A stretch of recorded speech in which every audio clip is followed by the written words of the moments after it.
All right. So the debut occurred. Caitlin Clark is in the WNBA, but she's not the only one. So the WNBA got itself in a little bit of trouble because this week was the start of their preseason, which essentially is the start of the WNBA season. And of course, Caitlin Clark, rightfully, is the talk of the league and has been the talk of basketball, women's basketball, the past two years or so. And so nobody's going to take anything away from Caitlin Clark. Of course not. However, this league needs to, I think, everybody sees it, needs to get its act together. First of all, it's not profitable. It's not worthy of a lot of these students coming out early or even on time to join a league that most of the stars coming out of college are making millions, millions.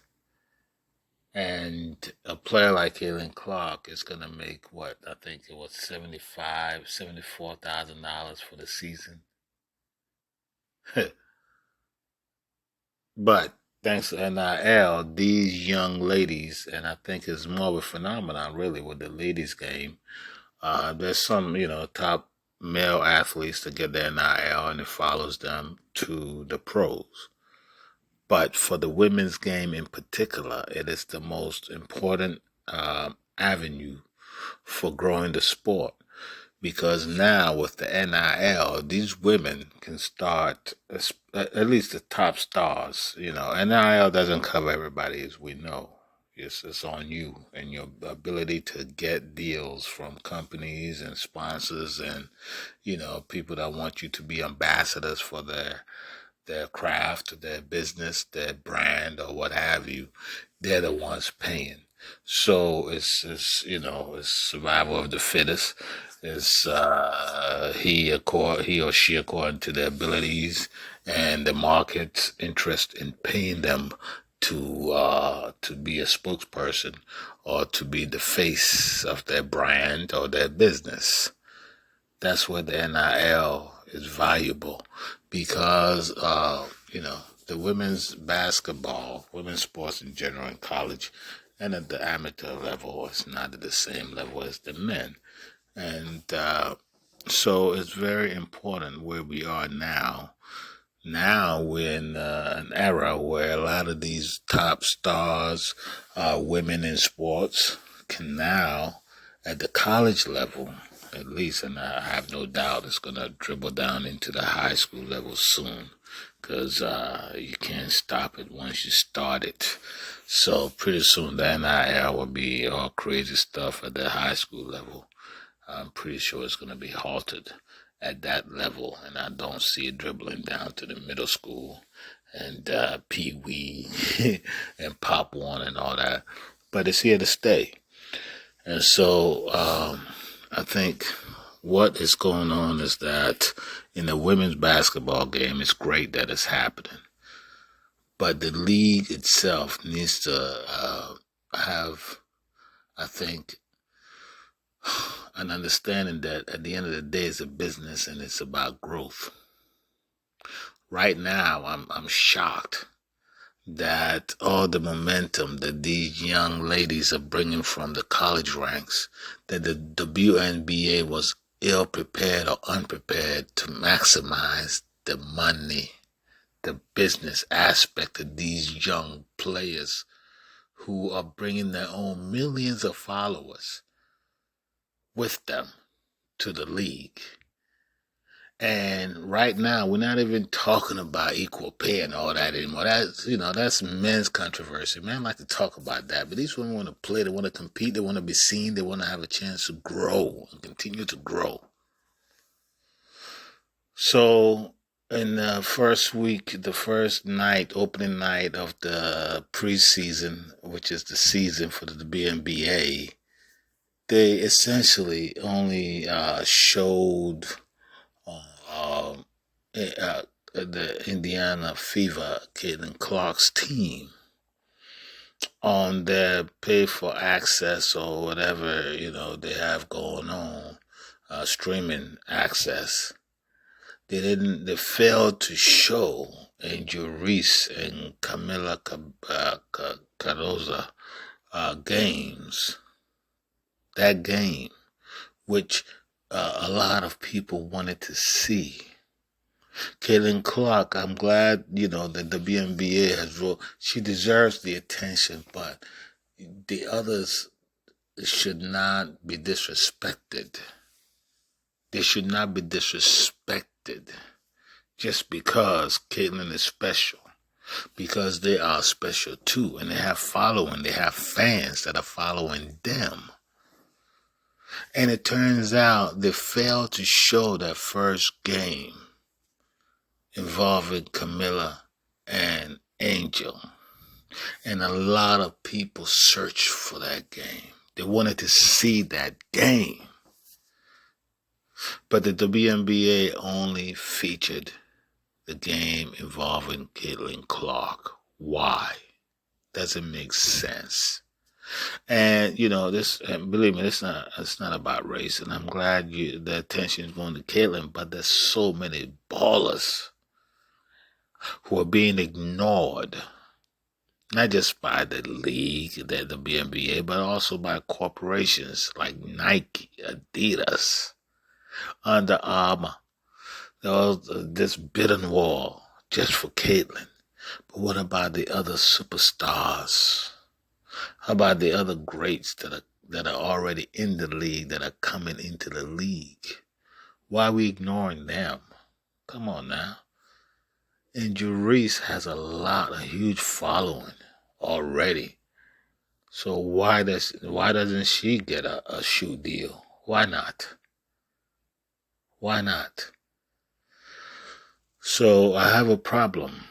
And I think the WNBA needs to understand how to manage and grow a business instead of just waiting for the men to spill over and take care of everything for y'all. Come on. Why wasn't the Angel Reese and Camilla game on TV? Come on now, there's no excuse. It's ridiculous. It's stupid. It's lack of foresight. It's lack of intelligence, and it's lack of proper management.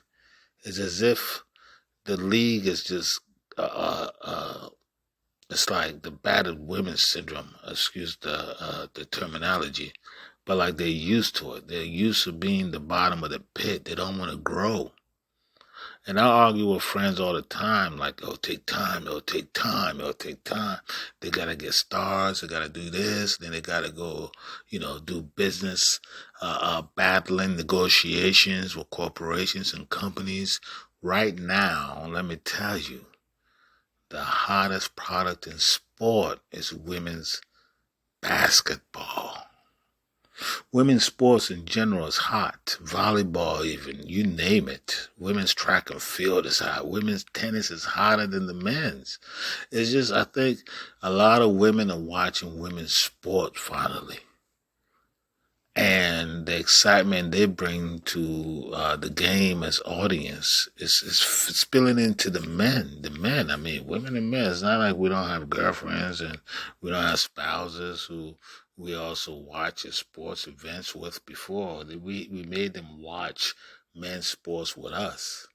Now, because of the good product that the women's sports are bringing to the table, men are also watching it, either by themselves or with their significant others and their daughters and their family.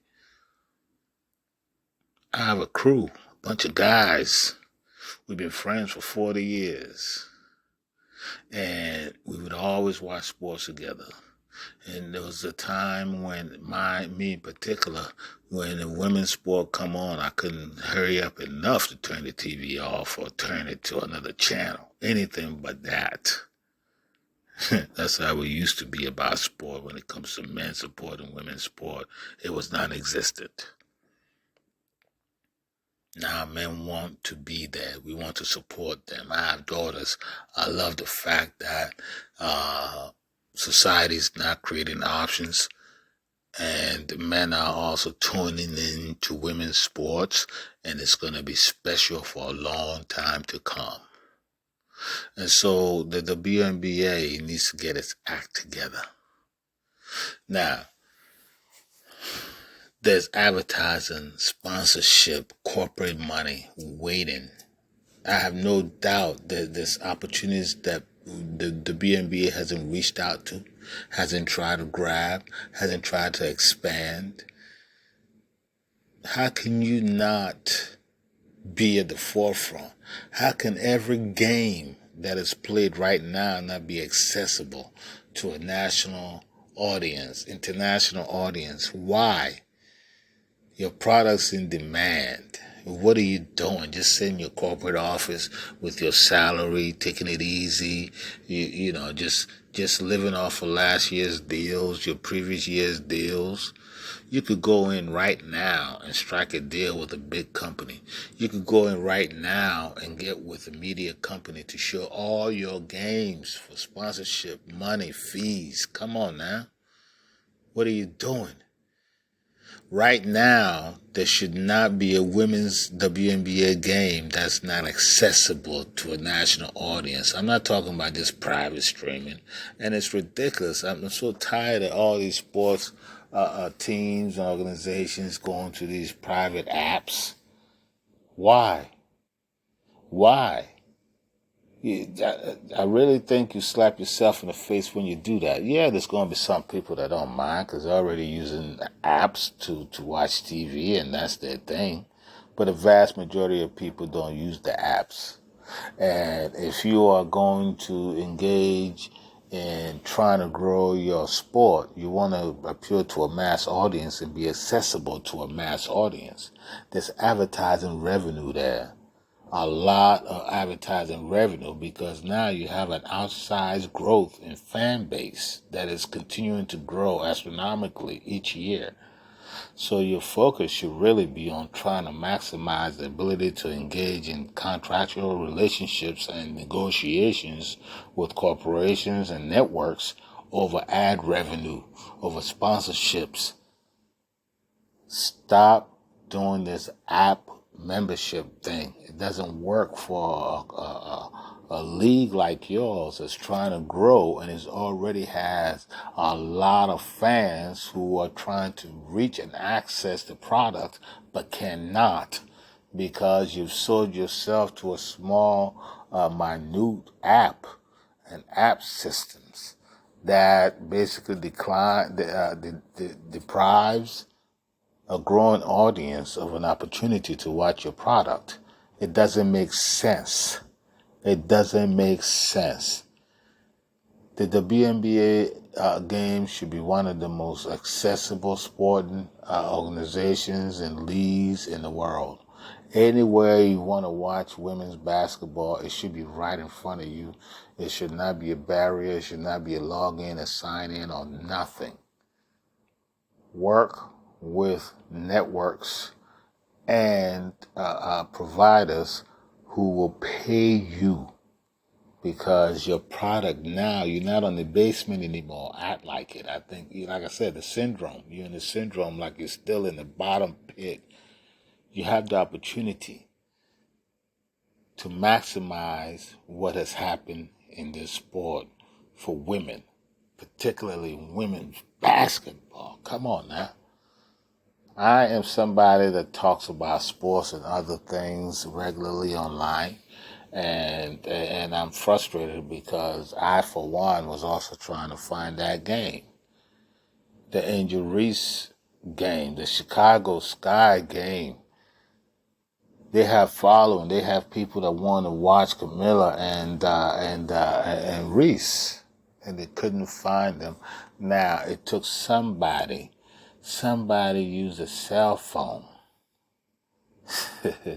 to get online and live stream the game because they accessed it. And it turns out around 2 million people tuned into that person's live stream of the game that the WNBA failed to show. So at least 2 million people who were looking and searching for that game were unable to access it. Why? What kind of stupidity is that? And whoever is the commissioner and the people who make decisions in the WNBA should be fired because they're not into growth. They don't understand how to growth. They don't hustle. They don't realize that people are looking for the product and you're not giving it to them. It's ridiculous. There's nothing more upsetting than trying to find and support a sport, a team, and somehow the organization that operates it declines to bring them to you, to give you the access. And they talk about how we don't make money. Well, when you're making stupid decisions like this, you're not going to make money.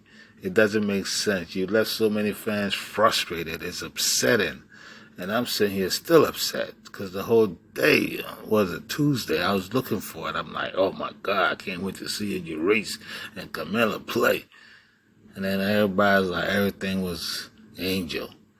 Everything, social media, everything Angel. And I'm not hating. I appreciate that. She's great for the sport. But I'm so upset that the league, the media, ignored the other great athletes and games and teams that were also should have been at least featured that night just as much. So this is my concern, that WNBA, the culture, the mentality, the attitude needs to change. You need to go get it. You need to act like, okay, we've had it. We've been in the basement for too long. We want to be in a penthouse. We're tired of being in the outhouse. We want to be in the penthouse. Act like you want to be in the penthouse. That means you need to maximize the opportunity to be seen by a growing fan base. A growing fan base. You hear me?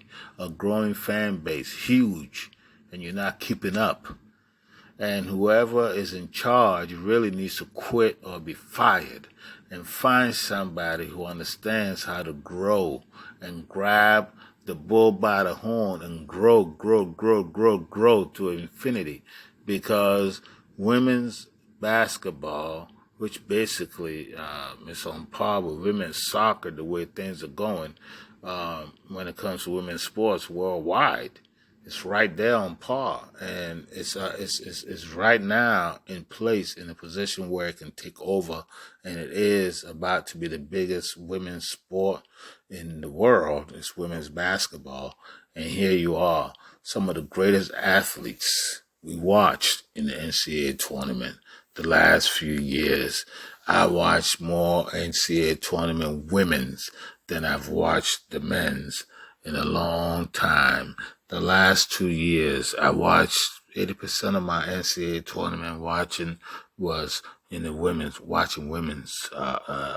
tournament. I'm not really in the men's game. Doesn't appeal to me as much, not at the college level. So I think the league needs to really understand that to grow, you need to be willing to grow. You need to break the old loser mentality where it was just about complaining about money. A lot of men, I mean, let me tell you, are envious of what's going on with women's basketball right now. But it seems like all of a sudden, we're back to square one. Every year, it's back to square one. Come on, grow. There's so many ways to be seen. There's so many options now. You need to stop this small dollar exclusive contract for TV viewers, agreements that doesn't make sense. You need to expand. You need to realize that there's too many people looking for something they can't find. And that is hurting your organization. It is hurting the players because I think what you're missing is marketing. You're missing serious marketing.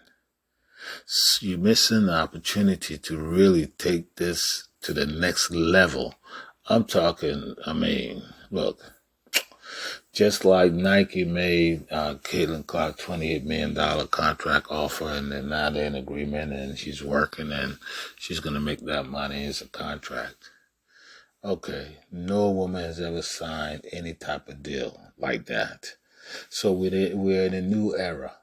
And you would think the league, the WNBA, will also get up and say, you know what? We're not cheapskates anymore. We're not the bottom of the basement anymore. We're not the stepchild of the NBA anymore. We're in a position to start growing our own product, our own brand, because now we have a fan base. And when you have a fan base that continues to grow, corporations and businesses and brands will pay you as a league, as an individual. Now, they're paying individuals coming out of college. The stars are very well taken care of. But you, the WNBA, is looking stupid and stupid and stupid because you're not doing the necessary things to expand and grow. I'm happy that there are going to be new teams, but you need more money. And so it's time to really stop. All I'm saying is you need to open up your league as much as possible. Get out of any type of contract or agreement where people have to pay subscription fees to be able to watch your games. That is so stupid. You're not the big boys yet. You're not the NFL. You're not the NBA. You're not MLB. You're not MLS. You're not any of these leagues. You're not the NHL where you can have those type of deals because you have a huge fan base. And, you know, even if you go to a subscription only platform, you're still going to get 3 to 10 million people come watch it through that platform because this is sports that are established and I have a lot of following. They don't know my opinion. But as you are trying to grow, you cannot get into a situation where you're blocking a lot of fans out of the access to the games. It just doesn't make a damn sense. So all I'm saying is get rid of that type of BS and get back to somewhere where you are going to let anyone in this world who wants to watch a WNBA game, all they have to do is turn on their TV and see it. That's where you really want to go. Stop trying to roll with the big boys. You ain't there yet.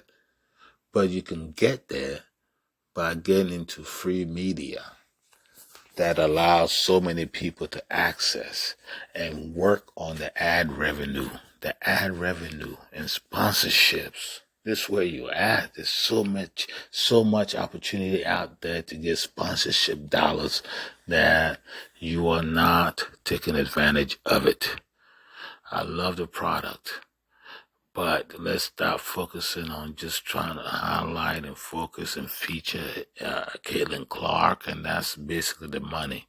No, the money is the league, the talent is all over the place, and you need to make that talent accessible.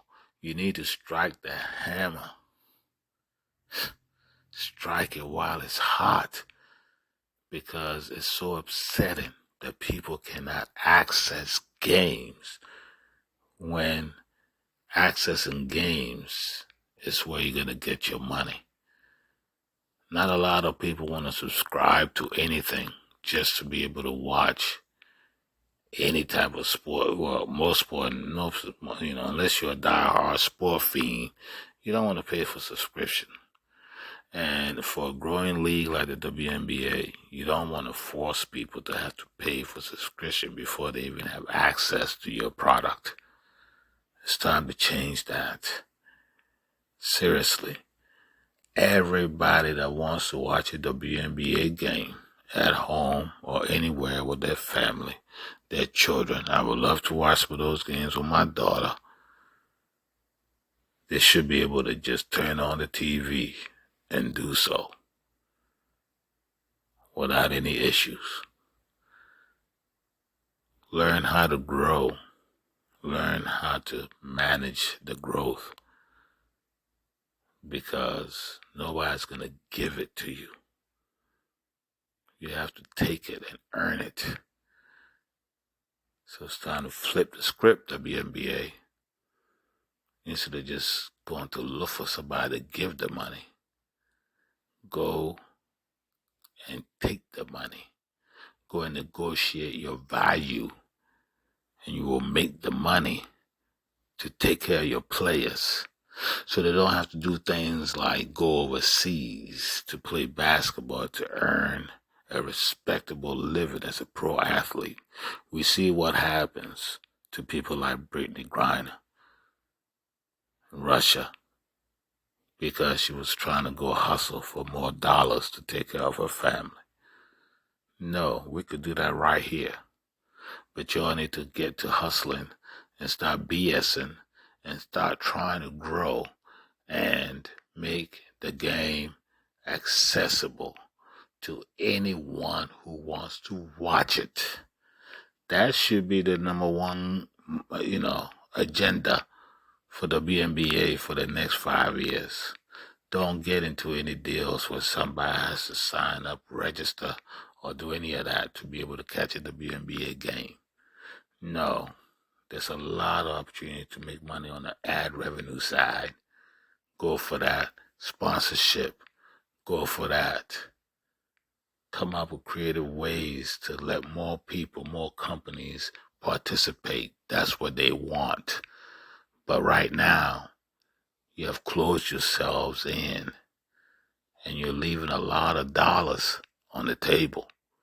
And it is your players who are hurting, because the organization, the management and executive of the league, the WNBA, don't know what the hell they're doing.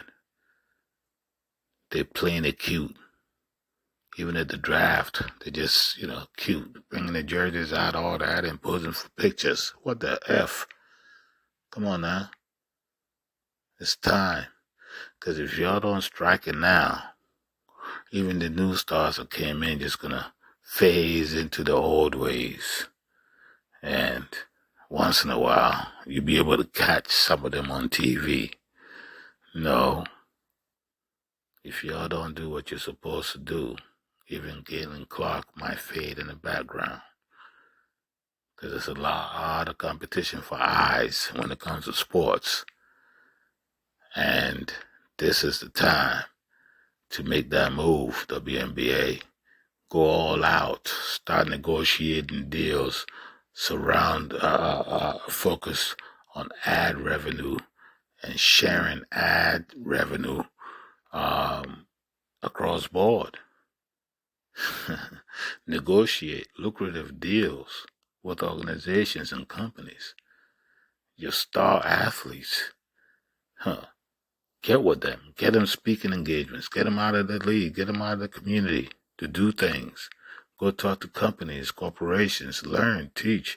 These are very intelligent and motivational people.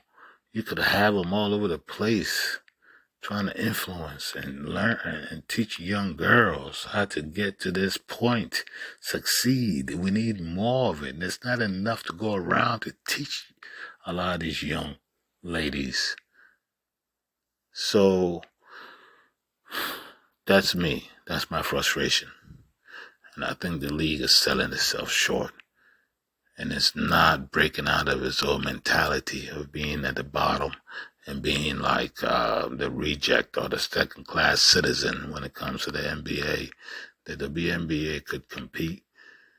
Nobody's saying it's going to make the men's money anytime soon, if at all. But to be making, for your star athletes to be making less than $100,000 across board each season, that's ridiculous. That's ridiculous in this country, in this land, where there's so much opportunities out there to make money from corporations. It's ridiculous, especially the fact that this sport has grown astronomically in just the last 3 years or so, from the college ranks to now the pro ranks.